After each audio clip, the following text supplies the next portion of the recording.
Our saga began in 2011 on a sunny day. Our saga began 3.5 years ago on a sunny day, March 2011, standing at Heathrow Airport, Terminal 5, full of excitement and anticipation on what our future would bring to us. We could set the world on fire together. Then the phone rang. It was an immigration officer accusing me of lying. That accusation led to our conviction, for which we were only guilty of one thing: love. Mr. Toastmaster, fellow Toastmasters and most welcome guests, as silent tears cascaded down my face,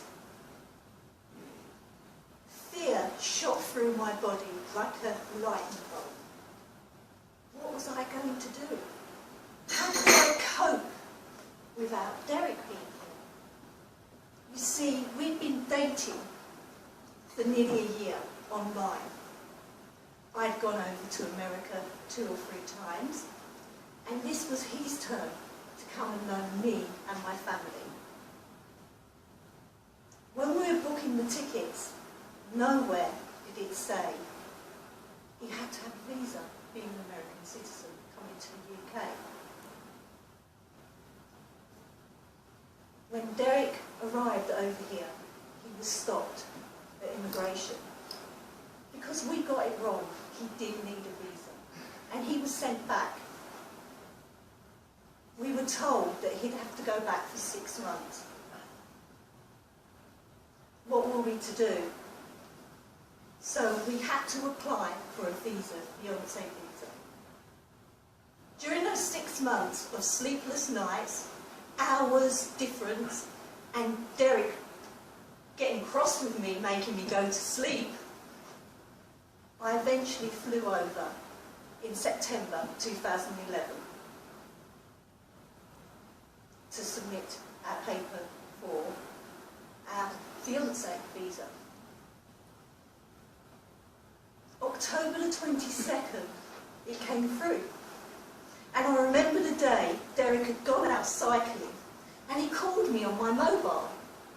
And he said, "We've got it, we've got it." And he was crying. I went, "Have you had an accident?" He went, No, we've got it, we've got it. He came home. I said, come home. He came home, and we sat for the whole day numb. We booked our flights for November the 2nd to come back to the UK, but we had to fly separately. So we arrived back at Heathrow Airport within half an hour of each other. My heart was pounding because I arrived before him, and I was standing at Terminal 3 thinking, say he doesn't get through again.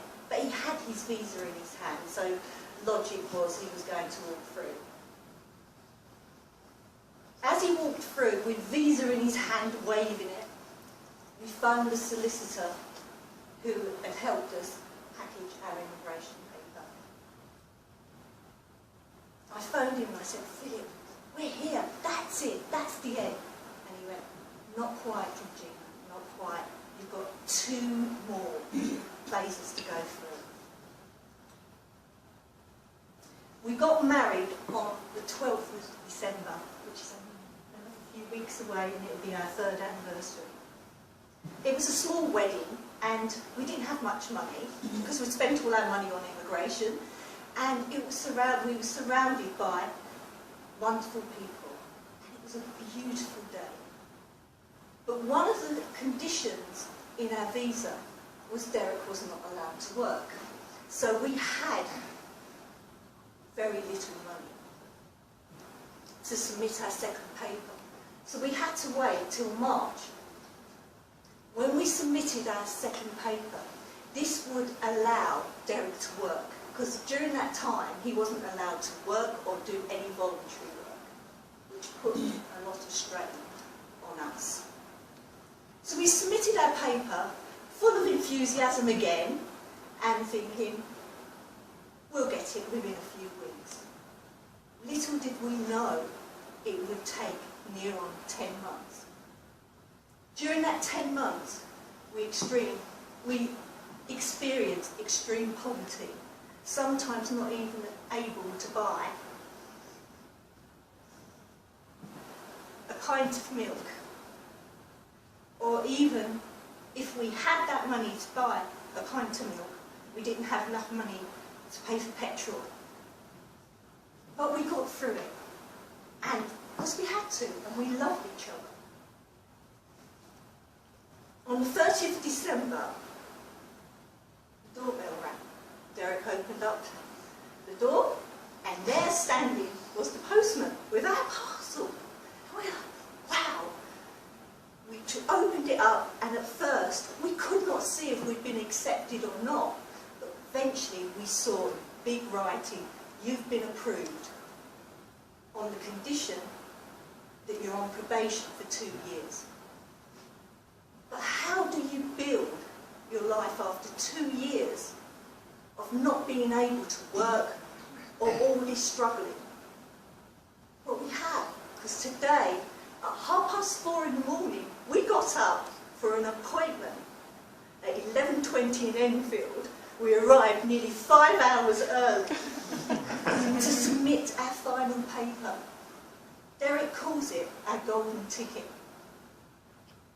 Today is our grandson's first birthday. Yesterday we were invited to the Pride of Essex. It's Christmas season. In January we have so many things that we want to make a difference in people's lives. Probation has ended. Fear, the grip of fear no longer has a place in our heart and society. Sentence